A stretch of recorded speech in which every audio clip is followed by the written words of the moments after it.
जय श्रीराम जय जगन्नाथ।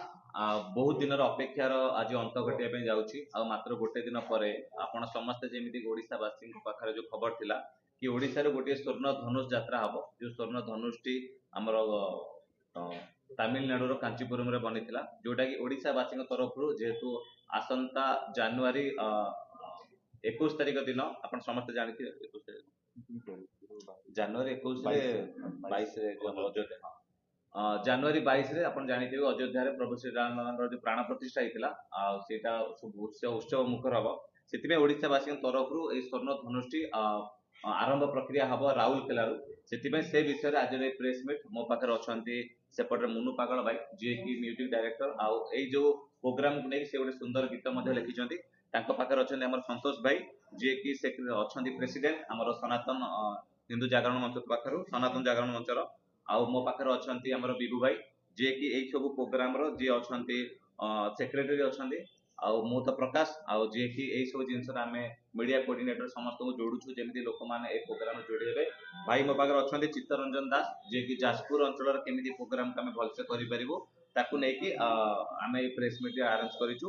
ପ୍ରଥମେ ଆମର ଏ ମୁଖ୍ୟ କାମ ହେଉଛି ପ୍ରଥମେ ମୁଁ ଭାଇଙ୍କୁ କହିବି ବିଭୁ ଭାଇଙ୍କୁ ଯେ ଏ ପ୍ରୋଗ୍ରାମ ଆଗେ କହିଦେଲୁ। ଆଚ୍ଛା ଏଇଟା ତ अच्छा प्रथमे आपण जेबी समस्ते जानिथिबे कि जनवरी 2 तारिख आज तो 31 तारिख आ गोटे दिन पर जनवरी 2 तारिख रु आरंभ हबो हमर स्वर्ण धनुष यात्रा। प्रथम कहिते गले एटा बोधे ओडिसा रा प्रथम एक विशाल यात्रा हबो जोथरे स्वर्ण रे निर्मित एक धनुष अयोध्या को पठा जिवो जोटा ओडिसा वासी तरफ रु गोटे स्मृति एकी सब दिन पई अयोध्या रे रहिबो।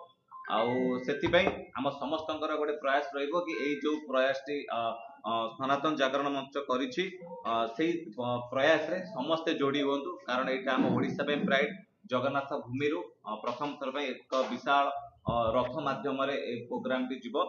आ यार आरंभ जनवरी 2 तारिख दिन हमर हनुमान बाटिका जो अछि सुंदरगढ़ जिल्ला रो राउरकेला रे सेठू भव्य रूप रे आरंभ हबो। बहुत मान्यगण्य अतिथि माने मध्ये जोग देबे। तापरे आमे भाबिलु कि केवल अयोध्या राउरकेला रो डायरेक्ट आमे अयोध्या न नै कि जेहेतु एटा ओडिसा रा गोटे एते बड़ गर्वर जिनिस एथिरे बहुत सुना भी मध्ये लागिछि बहुत सारा जिनिस भी मध्ये या सहित सज्जित करा जिवो एक रथ बना जिवो जो माने भी शहीद हेइतिले जो माने हम देशर वीर जवान माने सेमानकर मध्ये गैलेंट्री अवार्ड जो माने पाइछन सेमानकर ना मध्ये सुनार प्लेट रे मध्ये रहिबो जोटा कि रथ रे सज्जित करा जिवो।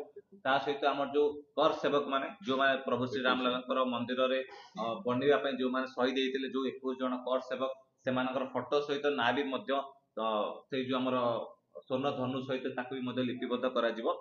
सेतिपय जेहेतु एक सुंदर यात्रा गोटे ऐतिहासिक यात्रा गोटे राष्ट्र हितर लोक मानक जागृत करने सहित आम संस्कृति आम परंपरा आम हिंदू धर्मर लोक मानक आम ए जोड़ी पारिबा सेति हम भाबिलु कि एटा केवल डायरेक्ट न पठै देकी ए जो एते बड़ प्रयास टी आम ओडिसा रा प्रत्येक गाँ रे प्रत्येक जिल्ला रे पहुंचेबु। सेतिपय आम एको एक स्वर्ण धनुष यात्रा आख्या दैछु।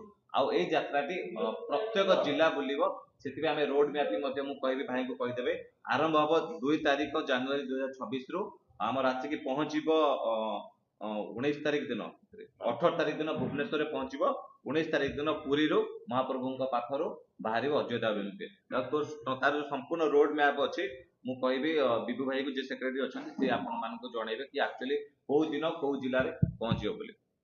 नमस्कार हमरो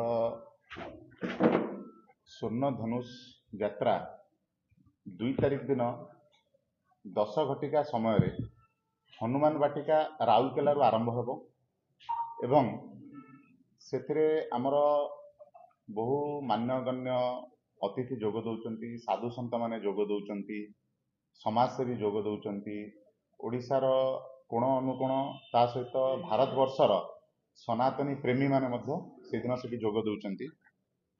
2 तारिख पर हमर 3 तारिख दिन सकाळ 9 घटिका झारसुगुड़ा रे सुंदरगढ़ रे हबो। सुंदरगढ़ रे 3 तारिख दिन सकाळ 9 घटिका सेही दिन सेकेंड हाफ 3:30 बेलू आमर झारसुगुड़ा रे हबो। 3 तारिख दिन दुईटी जगार हबो गोटे हबो सुंदरगढ़ रे सकाळ बेला एवं 3:30 घटिका समय हबो झारसुगुड़ा टाउन ने 4 से ସେଇ ସମୟରେ ସନ୍ଧ୍ୟା 7ଟା ବେଳକୁ ରେଙ୍ଗାଲିରେ ମଧ୍ୟ କାର୍ଯ୍ୟକ୍ରମ ରହିଛି। ତାପରେ ପରେ 4 ତାରିଖ ଦିନ ସେମିତି ସକାଳୁ ଆମର ରହିବ 9:30 ବେଳକୁ ସମ୍ବଲପୁର ଟାଉନରେ ଏବଂ ଦେଓଗଡ଼ରେ ରହିବ ଦିନ 3:30 ବେଳେ।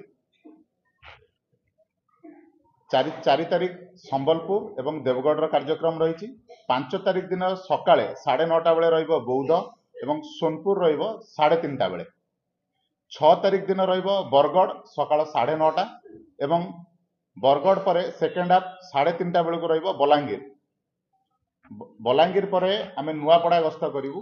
ନୂଆପଡ଼ାରେ 7 ତାରିଖ ଦିନ ସକାଳ 9:30 ବେଳେ ରହିବ। ଏଟା ଖରିଆର ରୋଡରୁ ଆରମ୍ଭ ହେବ ଏବଂ ତାପରେ ଆମେ ପହଞ୍ଚିବୁ ଭବାନୀପାଟଣା। ଭବାନୀପାଟଣା ଆମର ରହିବ 3:30 ବେଳେ। 7 ତାରିଖ ଦିନ ଭବାନୀପାଟଣା କଳାହାଣ୍ଡି ଜିଲ୍ଲାର ସେଠି 3:30 ବେଳେ ରହିବ। 8 ତାରିଖ ଦିନ ରହିବ ନବରଙ୍ଗପୁର 9:30 ବେଳେ ଏବଂ ସେଦିନ ମାଲକାନଗିରି ମଧ୍ୟ ରହିବ 4ଟା ବେଳକୁ। ମାଲକାନଗିରିରେ 4ଟା ବେଳକୁ 8 ତାରିଖ ଦିନ। 9 ତାରିଖ ଦିନ ରହିବ କୋରାପୁଟ ଏବଂ ରାୟଗଡ଼ା। କୋରାପୁଟରେ ଆମର ରହିବ ସକାଳ 9:30 ବେଳେ ଏବଂ ରାୟଗଡ଼ାରେ ରହିବ 4ଟା ବେଳକୁ। 10 ତାରିଖ ଦିନ ରହିବ ପାରଳାଖେମୁଣ୍ଡି ଏବଂ ବ୍ରହ୍ମପୁର 2ଟା ଜାଗାରେ ରହିବ। ପାରଳାଖେମୁଣ୍ଡିରେ ରହିବ 9:30 ବେଳେ ଏବଂ ବ୍ରହ୍ମପୁରରେ ରହିବ 3:30 ବେଳେ।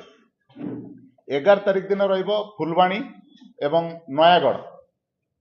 ଫୁଲବାଣୀରେ ରହିବ 9:30 ବେଳେ ଆମର ସକାଳ 9:30 ବେଳେ ରହିବ ଫୁଲବାଣୀରେ ଏବଂ ନୟାଗଡ଼ରେ ରହିବ 3:30 ବେଳକୁ 3:30 ନୟାଗଡ଼। 11 ତାରିଖ ପରେ ଆମର 12 ତାରିଖ ଦିନ ରହିବ ଅନୁଗୁଳ ଆଉ ଢେଙ୍କାନାଳ। ଅନୁଗୁଳରେ ଆମର ରହିବ ସକାଳ 9:30 ଅନୁଗୁଳ ଏବଂ 3:30 ରେ ରହିବ ଢେଙ୍କାନାଳ। ତାପରେ ଆମର 13 ତାରିଖ ଦିନ ରହିବ ଘସିପୁରା ଏବଂ କେନ୍ଦୁଝର। ଘସିପୁରା ରହିବ ସକାଳ 9:30 ଏବଂ 4ଟା ବେଳକୁ ରହିବ କେନ୍ଦୁଝର। ଆମେ ସେଇ ସମୟରେ ଘଟଗାଁ ଦେଇକି ଗସ୍ତ କରିବୁ। 14 ତାରିଖ ଦିନ ରହିବ ରାମତୀର୍ଥରେ, ଯାହା ଆମର ମୟୂରଭଞ୍ଜର ରାମତୀର୍ଥ ସମସ୍ତେ ଜାଣିଛନ୍ତି। ସେଦିନ ମକର ବି ରହୁଛି। ସେଇଦିନ ହିଁ ରହିବ ରାମତୀର୍ଥରେ ସକାଳ 10:30ରେ ଏବଂ ବାରିପଦାରେ ରହିବ 4ଟା ବେଳକୁ। ଅପରାହ୍ନ 4ଟା ବେଳକୁ ବାରିପଦାରେ ରହିବ 14 ତାରିଖ ଏବଂ 15 ତାରିଖ ଦିନ ରହିବ ବାଲେଶ୍ୱର ଆଉ ଭଦ୍ରକ। ବାଲେଶ୍ୱରରେ ରହିବ 9:30 ସମୟରେ ବାଲେଶ୍ୱର ଏବଂ 4ଟା ବେଳକୁ ରହିବ ଭଦ୍ରକ। ଆମେ ଏଟା ବାଲେଶ୍ୱରରୁ ଭଦ୍ରକ ସୋର ଦେଇକି ଆସିବୁ। 16 ତାରିଖ ଦିନ ରହିବ ଆମର ଯାଜପୁର ଆଉ କେନ୍ଦ୍ରାପଡ଼ା। ଏଟା ଯାଜପୁର ଟାଉନରୁ ଆରମ୍ଭ ହେବ ସକାଳ 9 ଘଟିକା ସମୟରେ ଆରମ୍ଭ ହେବ ଏବଂ କେନ୍ଦ୍ରାପଡ଼ାରେ ଆମର ରହିବ 3:30ରେ। ଆଉ ଆମେ ଏଟା ଯାଜପୁର ଟାଉନରୁ କୁଆଖିଆ ଜାରକା ଚଣ୍ଡିଖୋଲ ଦେଇକି ଆମେ ଯିବୁ କେନ୍ଦ୍ରାପଡ଼ା।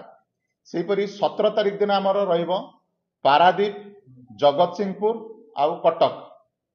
ଆମେ 17 ତାରିଖ ଦିନ 9ଟା ବେଳକୁ ପାରାଦୀପରେ ଶୋଭାଯାତ୍ରା କରି ଆମେ ତାପରେ ଜଗତସିଂହପୁର ଆସିବୁ। ଜଗତସିଂହପୁରରୁ ଆମେ ଆସିବୁ କଟକ। କଟକରେ ରହିବ ଅପରାହ୍ନ 4ଟା ପରେ ଆମର ରହିବ କଟକରେ। କିନ୍ତୁ ଭୁବନେଶ୍ୱର ଯେହେତୁ ଏଟା ରାଜଧାନୀ ରହୁଛି ଭୁବନେଶ୍ୱର, ସେଥିପାଇଁ 18 ତାରିଖ ଦିନ ଆମର ଭୁବନେଶ୍ୱରରେ କାର୍ଯ୍ୟକ୍ରମ ରହିବ। ଏହା ଆମର କିଛି ୟୁନିଭର୍ସିଟି କୁ ଯିବ ଆଉ ୟୁନିଭର୍ସିଟି ପରେ ଆମର ଯୋଉ ଅଛି ହନୁମାନ ମନ୍ଦିର ଅଛି 3 ନମ୍ବରରେ ଅଛି ହନୁମାନ ମନ୍ଦିର, ରାମ ମନ୍ଦିର ଅଛି। ରାମ ମନ୍ଦିରରେ ଆମର 4ଟା ବେଳକୁ ଶୋଭାଯାତ୍ରା ହେବ। ଯାତ୍ରା ଯୋଉ ହଉଛି ସେଥିପାଇଁ ଆମର ଗୋଟେ ଗୀତ ମଧ୍ୟ ତିଆରି ହେଇଛି, ସବୁ କିଛି ଛାଡ଼ ସନାତନୀଙ୍କୁ ଯୋଡ଼। ସେ ଗୀତ ଆମର ବିଷୟରେ ଆମର କଲଚରାଲ କୋଅର୍ଡିନେଟର ଅଛନ୍ତି ଯିଏକି ମୁନୁ ପାଗଲ ନାଁରେ ପରିଚିତ। ସେ ଆଗରୁ ମଧ୍ୟ ଆମର କିଛି ଧାର୍ମିକ ଗୀତ ମଧ୍ୟ ସେ ଲେଖିଛନ୍ତି। ତାଙ୍କ ଭଲ ନାଁଟା ହେଉଛି ସୁନୀଲ କୁମାର ମହାନ୍ତି। ସେ ଭାଇଙ୍କୁ ଆମେ ଅନୁରୋଧ କରିଥିଲୁ, ଭାଇ ଆମ କଥା ରଖିଛନ୍ତି ଏବଂ ସେ ଗୀତଟି ମଧ୍ୟ ଭାଇ ଲେଖିଛନ୍ତି। ମୁଁ ତାଙ୍କୁ କହିବି ଯଦି ହବ ତା ଭିତରେ ଗୋଟେ ପଦ ନହେଲେ ଭାଇ ଆପଣଙ୍କୁ ଶୁଣେଇଦେବେ। ଜୟ ଜଗନ୍ନାଥ। ମୁଁ ଗୀତ ଗାଇପାରେନି, ଗୀତ ଲେଖେ, ସ୍ୱର କରେ। ଯାଉ ମୁଁ ବି ସେତିକି ଧନ୍ୟବାଦ ନିଜକୁ। ଏ ଟିମ୍ ଟୋଟାଲ ସନାତନ ଜାଗରଣ ମଞ୍ଚ ମୋର ପ୍ରଥମେ ଗୋମାତା ଉପରେ ଆସିଥିଲା, ଆମ ପାଇଁ ଆମ ଗୋମାତା। ତାପରେ ମୋର ସେକେଣ୍ଡ ସ୍ୱର୍ଣ୍ଣ ଧନୁଷ ଯାତ୍ରା। ଏ ଶତାବ୍ଦୀ ଭାରତର ସବୁ କିଛି ଛାଡ଼ ସନାତନୀଙ୍କୁ ଯୋଡ଼ ଗୀତ ଆସିଲା ପରେ ଆପଣ ମାନେ बहुत एंटरटेनमेंट नेबे और प्रत्येक सनातनी हृदय रे ए गीत गुंजरण करिवो। जय श्री राम।